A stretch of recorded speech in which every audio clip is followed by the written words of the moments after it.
Good afternoon, friends. So, in the yesterday's lecture, we have studied what are the properties of a directional derivative. Okay. So, first one we have seen is linearity in a tangent vector Vp and Wp. That means if you are having any function f and if you want to find out the directional derivative of function f in the direction of a tangent vector Vp, you know already how to write down this. That we have studied with the help of our formula. This formula will be useful for this. That is, VPF is nothing but summation over I Vi dou f by dou xi at a point P. Okay.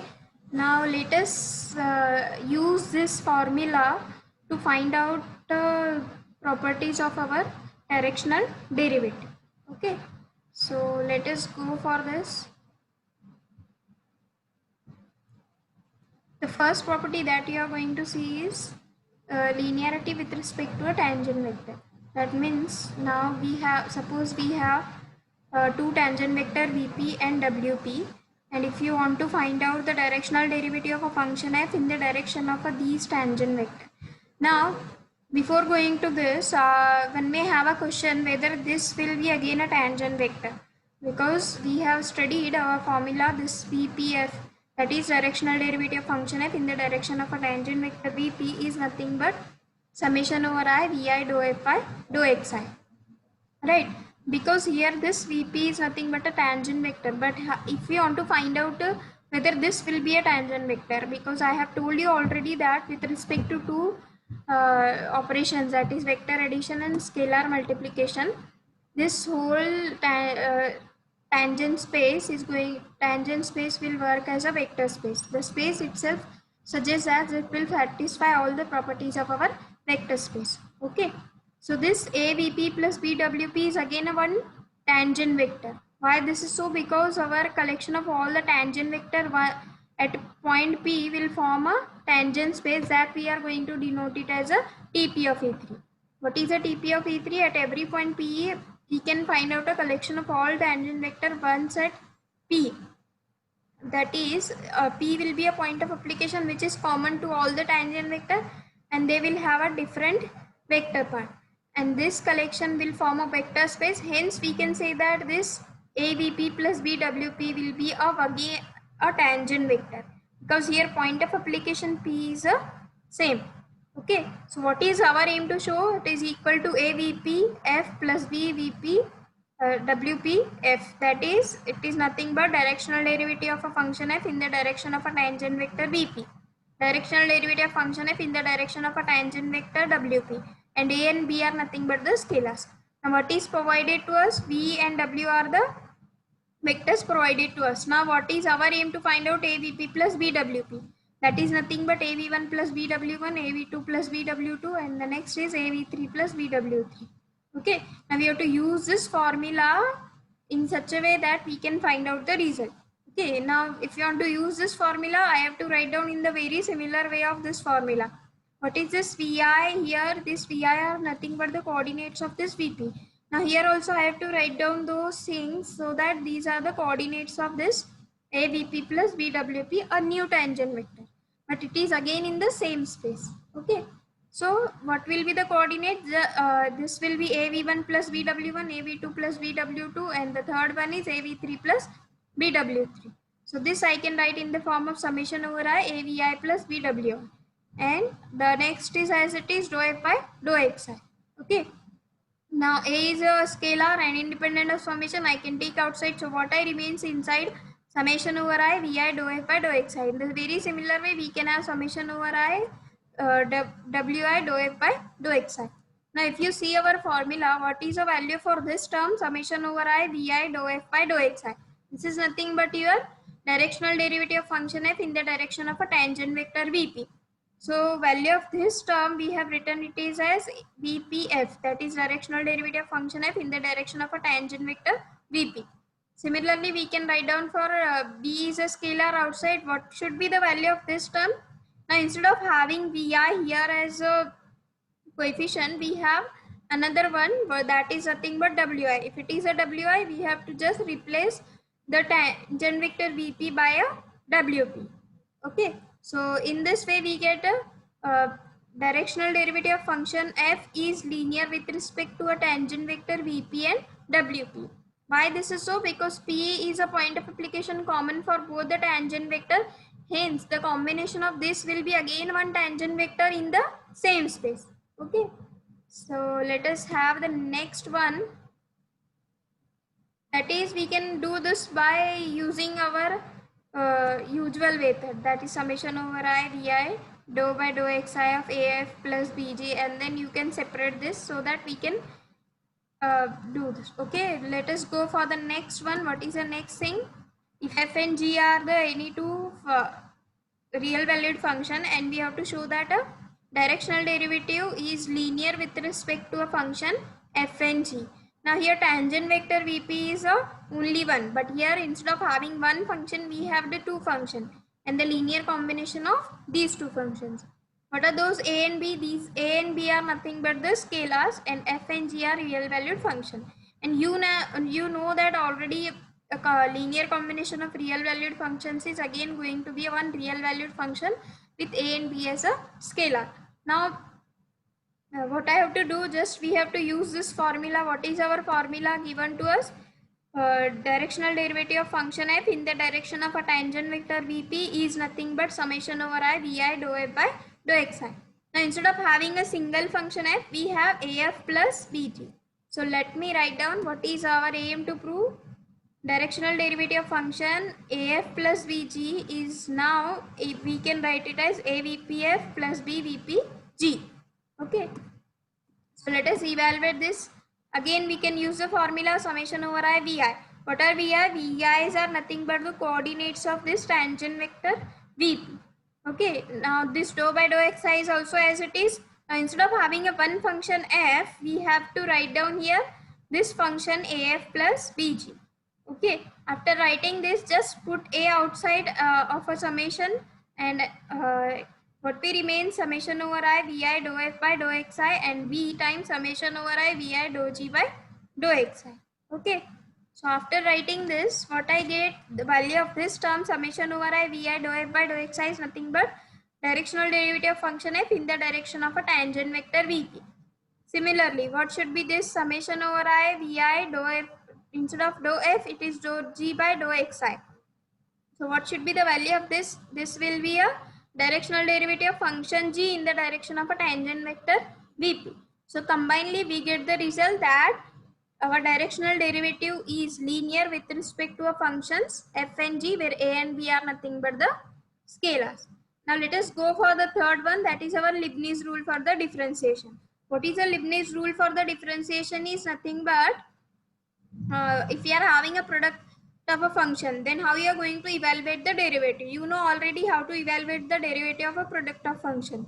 If you are having f and g are two function, and if you want to evaluate the product of these two, first you have to keep g as it is and then evaluate the derivative of f, plus you have to keep f as it is and evaluate the derivative of g, or you can say evaluate the derivative of one function and then evaluate the derivative of remaining one. Okay, so we have to claim that here we have f and g are any two real valued function. We have to evaluate the product of this, and we have to take the directional derivative of product of these two real valued functions. Okay, let us go by a formula again. What is a formula? Summation over I Vi dou f by dou xi. Instead of having only one function, we have the product of these two functions.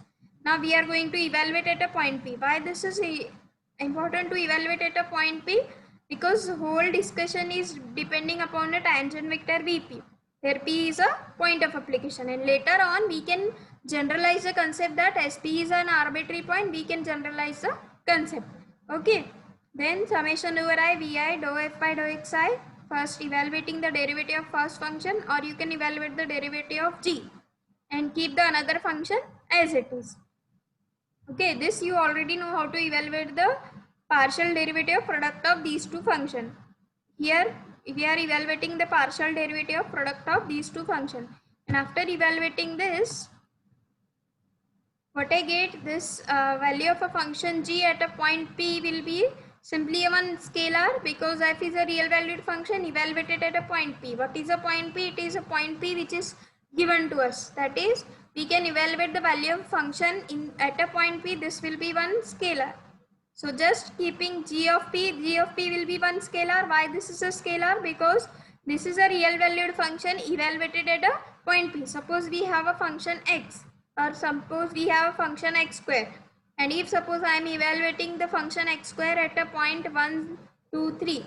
So what should be the value of this function? As we are not having y and z in our function, so what will be the value of a function will be simply 1. And suppose your function is x, y, z. So what will be the value? X into y into z, that is 1 into 2 into 3, that will be simply 3 into 2, that is 6. So value of this function, value of g of p will be one scalar, that's why we have kept it outside. Here also value of a function f evaluated at a point p will be again a scalar, we can keep outside.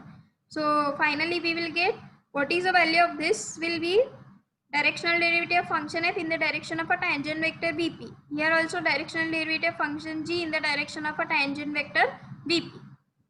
And if we are going to keep p outside, that is if p is arbitrary point, then we can generalize the concept and we can get the result as, that is directional derivative of a function and as vpf, that is directional derivative of function f, and g as it is plus f evaluated at a point p, then directional derivative function g in the direction of a tangent vector vp.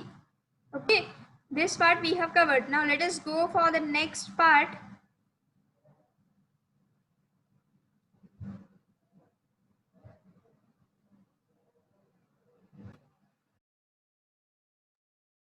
Now see here, we have seen what is a directional derivative of a function in the direction of a tangent vector vp. This is nothing but initial rate of change of a function f in the direction of a tangent vector vp. Here direction is not specified, so that's why we can find out the rate of change in arbitrary direction. But what is a directional derivative function in the direction of a vector field? Now instead of having only at a point p, we have to discuss the directional derivative on a whole vector field. But what is a vector field? Vector field we have studied, this is nothing but the collection of all the tangent vector once at every point p of a E3 space, correct? That means if I want to find out a directional derivative on a whole vector field, I have to go by pointwise application. That means suppose we have a one vector field. At every point p of a E3 space, I can find out one tangent vector, and if I want to evaluate the directional derivative on a whole vector field, it cannot be done directly, we have to go by a pointwise application. And if you go by a pointwise application, at every point you are getting one tangent vector. So whole definition of a directional derivative on a vector field is now reduced to a directional derivative on a tangent vector. That means what is this? Capital V is a vector field and we are evaluating a directional derivative function f on a vector field. But we are going to evaluate by a pointwise application, because if I change a point P, there will be a change in a tangent vector. What is a vector field? Vector field is simply a collection of all the tangent vector once at every point P of a E3 space. So what will be this? If we are evaluating a vector field on a point P, it will be simply a one tangent vector. So now the definition is easy, that is summation over I vi dou f by dou xi. Instead of having vi dou f by dou xi, we will write down at a point P. Why this is so? Because if I am going to change this point P, there will be change in our tangent vector. So due to this, these two definitions are similar, but what is a change? If we are going to change a point P, there will be a change in our tangent vector. If a tangent vector is going to change, value of this whole directional derivative will be changing. Okay. So if I want to evaluate a directional derivative on a vector field, that means it is equivalent to evaluate a directional derivative on a pointwise application. At every point P, I am getting one directional derivative, correct? So let us go for now the properties of this one. In the last lecture, we have discussed this theorem that if you are going to evaluate the directional derivative of a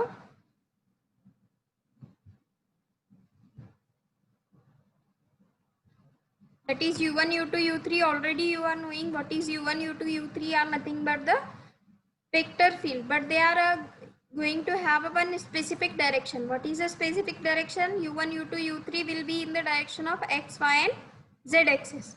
So these are the natural frame field. Now if I want to evaluate the directional derivative of function f in the direction of x axis, this will be simply a partial derivative. Here also if you evaluate a directional derivative in particularly u2 direction, that means suppose you are evaluating directional derivative in a y direction, so it will be reduced to dou f by dou x2. This x2 I can write it as dou f by dou y.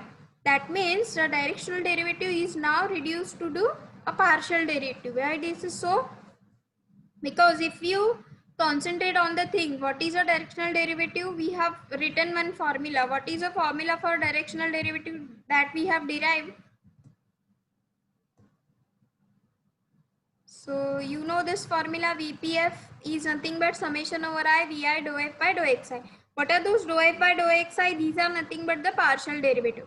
That means directional derivative is now written in the linear combinations of partial derivative. What are those? Vi are nothing but the coordinates of your given vector v. What will be v1? One real value, and v2, v3 real number. These are nothing but the real numbers.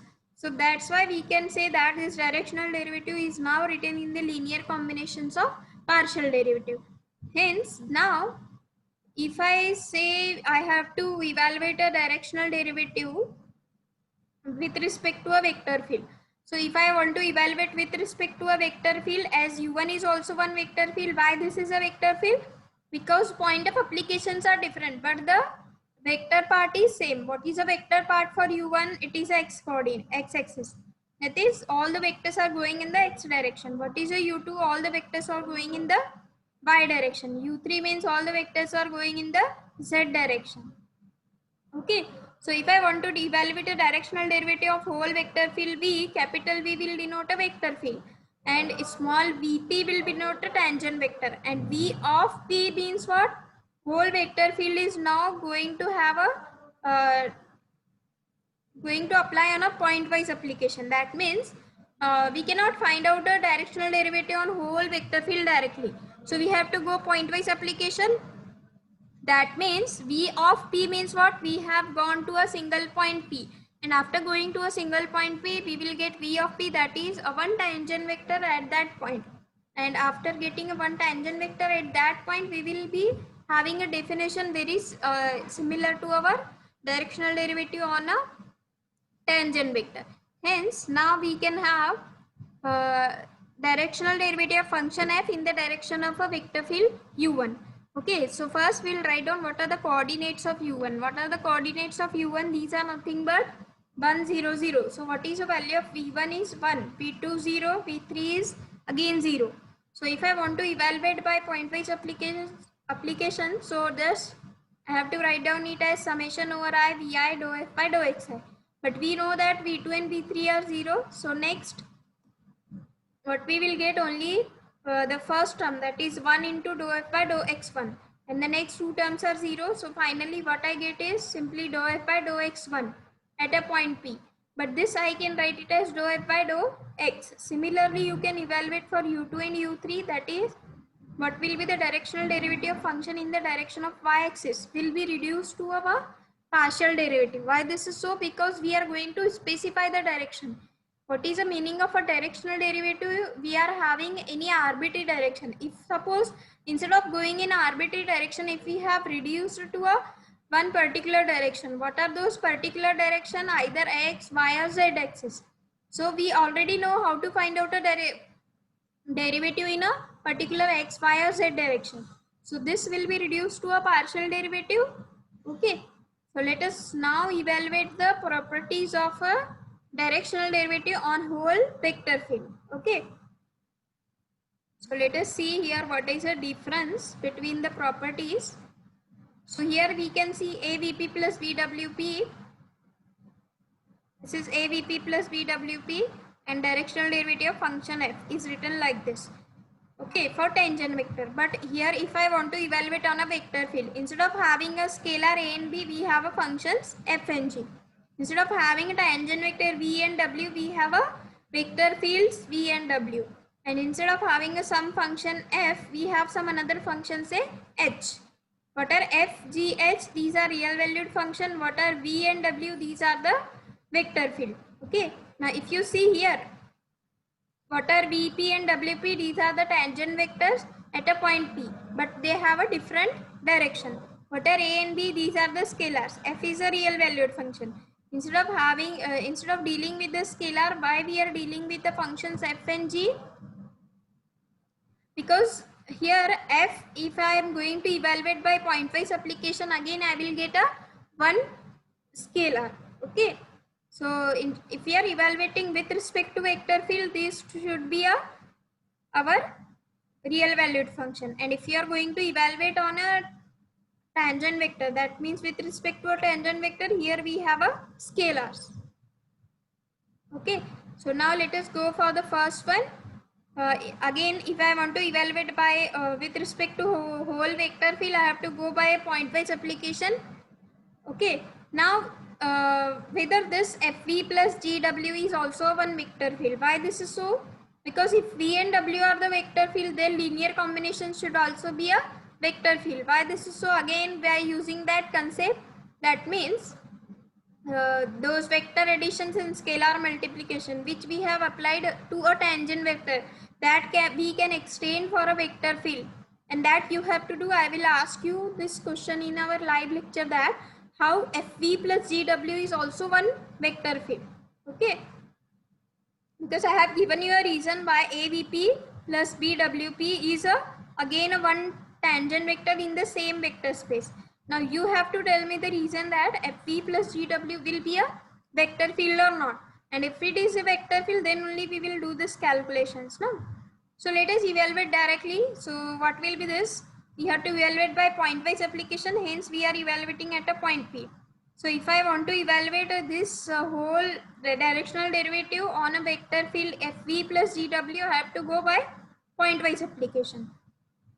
So what will be this pointwise application? Hence we get fvp plus gwp evaluated at a point P and the directional derivative of a function h. Correct? So what will be f at a point P? F is a real valued function evaluated at a point P will be simply one scalar. Just like say x square y evaluated at some point 2, 3, 4. So this will be some real valued function. G of p is again one real valued function. So what I get now, this directional derivative of vector field in the direction of directional derivative of vector field v, directional derivative of function h in the direction of a vector field v. Here also directional derivative of h in the direction of a vector field w. So now we can have this point P is now common, that is arbitrary point P. Now this arbitrary point P we can take outside, and after taking outside we can get this FVH. What is this? Directional derivative of function h in the direction of a vector field v, and this is a real valued function f evaluated at a point P. Now if we take a point P outside, so we can get this general concept, that is as P is an arbitrary point, we can evaluate this fv plus gwh, that is directional derivative of function f in function h in the direction of a vector field fv plus gw will be given as directional derivative of function h in the direction of a vector field v into a function f is as it is, plus g as it is directional derivative of a function h in the direction of a vector field. Okay. So now let us go for the second method, that is how you are going to evaluate with second method. What is the second method?